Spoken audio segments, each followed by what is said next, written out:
When Horace Greeley said, "Go west, young man," the West he was referring to was wild and untamed and held a fascination for the adventurous soul. There's another legendary West that remains untamed and appeals to the adventurous soul. And the one I'm referring to is known the world over for a breezy, witty kind of sexuality that is her own unique invention. Ladies and gentlemen, the one and never lonely, Miss Mae West. Good evening. How do you do? May I call you Mae? No, of course. Okay. Mae, one of the first things everybody worried about when you went into movies, of course, was how can they put Mae West on the screen? Did you worry about censorship? Oh, not exactly. It was my suggestion that they read the script before I shoot the scene. So And that's then- what they did. And then if they wanted something out, would you talk to them about it or argue Well, with I'd them? take it out, put something else in. Yeah. Sometimes I put extra things in that I knew they were going to take out just to make them happy, you know.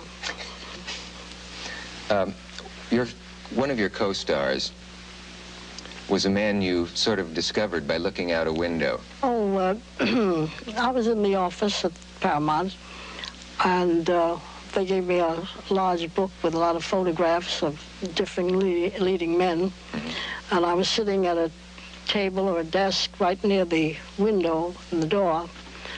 And after I looked at a few, I kind of glanced out the window and I see this good-looking guy walk across the street. So I said, "This is about the best-looking thing in Hollywood. Who is he?" So they looked and they said, "Oh, that's Cary Grant. We haven't used him in a picture as yet, but we made tests of him with some of the starlets." I said, "Well, if this guy can talk, I'll take him." So they called him in, and we met, and he said, "How'd you do?" And I said, "Okay." And they said, "What part?" I said, "The lead, of course." So he got the lead. All you had to hear was, "How do you do?" Yeah, the voice. Have you been friends ever since? Oh, yes. In fact, I had him twice. I liked him so well, I had him twice. I had him in pictures, you another mean? picture, yeah, oh, yes. I have to watch you because almost everything you say seems to have at least 3 meanings. That's my mind. When you made My Little Chickadee with W.C. Fields, he was quoted as saying, "Somebody stole the cork out of my lunch." Was his drinking a problem? No, I heard about him, and I had a clause put in my contract that if he stopped drinking or so, to take him off the set. And what happened? Well, he was fine for about 3 weeks until we had a scene we were shooting with a lot of extras, you know, and he was on there shooting early in the morning, and I come in around 1 o'clock. Found out that he had been drinking, so as soon as I walked in and I took a look at him, I said, "Get him out of here." And they took him out, and after that we never had any trouble with him. Those are marvelous looking diamonds. Or I should say, goodness, what wonderful diamonds. Goodness had nothing to do with it. One of the things that people tend to forget about you is that you're one of America's most prolific writers. You wrote novels, you wrote plays, you wrote your screenplays. You must have spent a lot of time at the typewriter. I don't use a typewriter. I can't type, no. Where do you do your work? You don't mean my thinking or? You're writing. Oh, well, I do that. I do a lot of it in bed. And then I have secretaries that I dictate to. While you're in bed?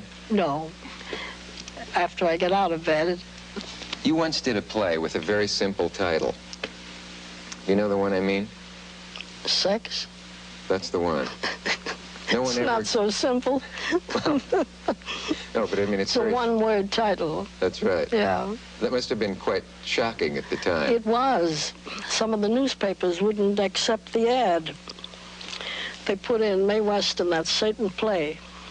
I finished the play, and I didn't put my own name on it. I put Jane Mast. Why'd you do that? Well, I didn't want to put Mae West on it Starring Mae West, written by Mae West, Mae West, Mae West, too much Mae West. Well, you yourself once said, too much of a good thing can be wonderful.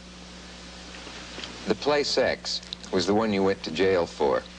Did you have to wear prison clothes? No, not exactly. I didn't wear that burlap underwear. I wore my silk underwear.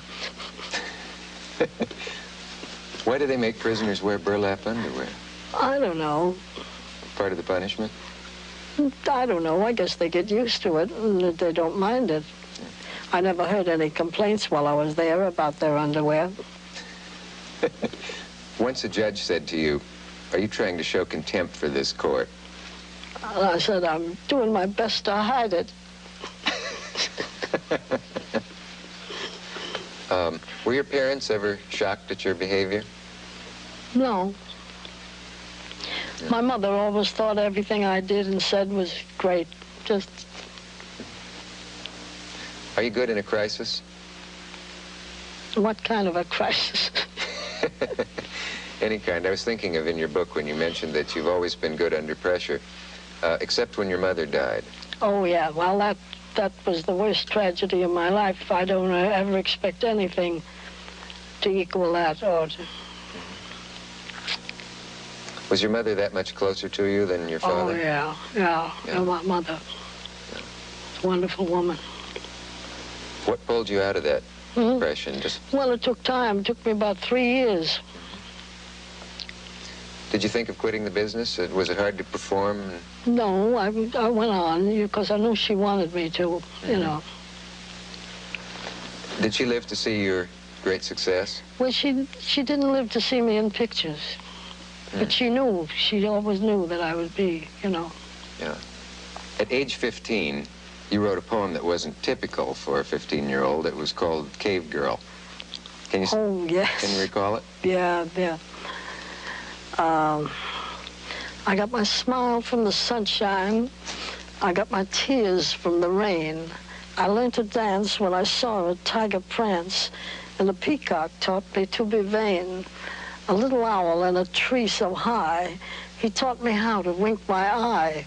I learned to bill and coo from a turtle dove, and a grizzly bear taught me how to hug. But the guy that lived 2 caves from me, he taught me how to love. One of my favorite lines from your films is when someone says to you, "There are 10 men waiting for you at your apartment." Do you remember what you answered? Oh, yeah. Well, I'm a little tired tonight. One of those guys will have to go.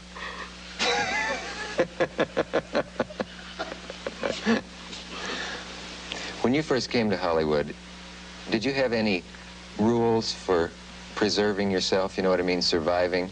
Because a lot of people were destroyed by Hollywood success. Oh, well, I don't drink and I don't smoke, and I never did, never have. And... You don't have any vices? No, hardly.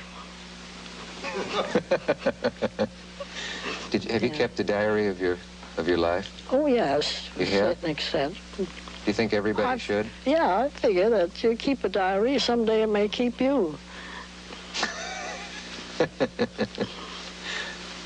All through your career, you've been a favorite for female impersonators. Yeah, they give the best imitations of me. You once did a play on Broadway with a lot of female impersonators in it. Yeah, The Drag. The Drag. Well, it was considered quite shocking at the time. They came to me and asked me to please do not bring that play into New York because we are not equipped. Yeah. They figured they'd have a lot of riots and excitement going on. I glorified the homosexual. The homosexuals are particularly fond of you. Why is that? Oh, they are. Well, they know what I was doing for them, you know. Let's make a test. Some years ago, you did an interview that was going to be shown on this network, but they decided it was too racy, mostly because of the question that the man asked you, why do you have mirrors on your bedroom ceiling? Can you remember your answer? Yeah, I like to see how I'm doing.